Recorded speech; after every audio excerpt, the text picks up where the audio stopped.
Parcosumar a démarré son programme de développement de l'agriculture 4.0 depuis 2016. Mais ceci en commençant par la digitalisation du processus de l'amont agricole. Autrement dit, c'est la dématérialisation du processus depuis la contractualisation avec les agriculteurs, le semis jusqu'à la récolte et le paiement. Donc tout est digitalisé et fonctionne avec des cartes TESIR, via des cartes TESIR pour la betterave et la canne et des cartes TESIR pour les prestataires.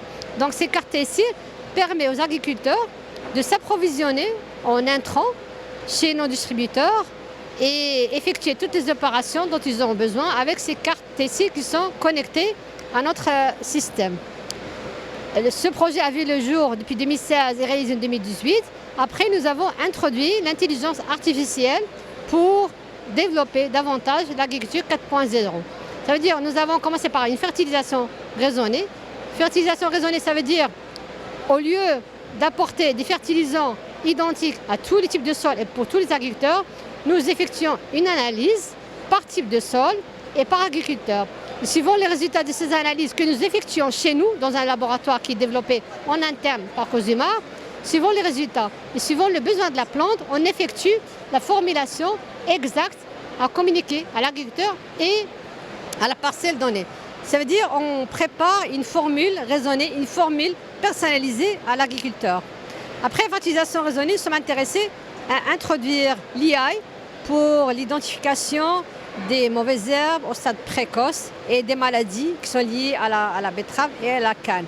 Donc pourquoi on fait tout ce travail? L'identification au stade précoce permettra d'agir précoce en se basant sur les imageries drone et effectuer un traitement personnalisé et apporter la dose qu'il faut. Nous avons également travaillé sur la smart irrigation. Donc on sait très bien que l'eau, c'est une grande problématique pour notre pays depuis quelques années. C'est un focus pour nous depuis 2 ans, c'est voir comment on peut économiser de l'eau tout en gardant une bonne croissance de la plante et un bon rendement. Donc la même chose, nous avons bénéficié de l'intelligence artificielle, nous avons développé des algorithmes en combinant des capteurs connectés qui mesurent l'humidité du sol, la croissance de la plante. C'est-à-dire cette smart irrigation nous permet de respecter ce qu'on appelle l'irrigation au respect des 3 B, c'est-à-dire au bon endroit, la bonne dose et la bonne borne, sans avoir plus. Ceci nous a permis d'avoir une amélioration du rendement et garder une efficacité de la croissance de la plante tout en faisant une économie d'eau. Tous ces projets-là qu'on est en train de développer, la fertilisation raisonnée, la smart irrigation, l'identification précoce des maladies et des mauvaises herbes, le traitement par drone et la digitalisation de tout le processus d'amont agricole via notre application TESIR, tout ça c'est pour développer ce qu'on appelle une ferme intelligente. Une ferme intelligente, c'est quoi? C'est que dans cette ferme, j'ai toutes les actions qu'on a besoin pour la culture, depuis le semis jusqu'à la récolte, y compris la fertilisation, les drones, tout ça sont connectés et l'agriculteur peut gérer à distance. C'est ce qu'on appelle une ferme connectée.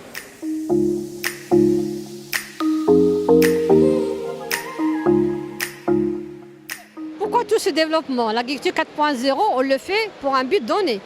Donc, qui dit agriculture 4.0, c'est une gestion intelligente. Gestion intelligente pour avoir des meilleures performances.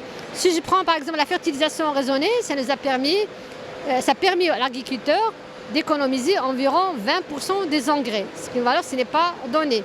En faisant la smart irrigation, on peut économiser jusqu'à la smart irrigation liée en utilisant le goutte à goutte. Il faut combiner le goutte à goutte avec les capteurs connectés. Et ceci nous a permis d'économiser l'eau jusqu'à 55%.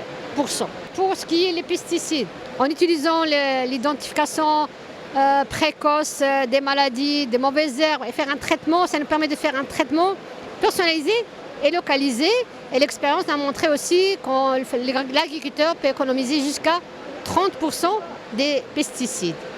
Donc tous ces paramètres permettent d'améliorer le revenu de l'agriculteur et avoir une gestion rentable, économique pour les filières sucrières.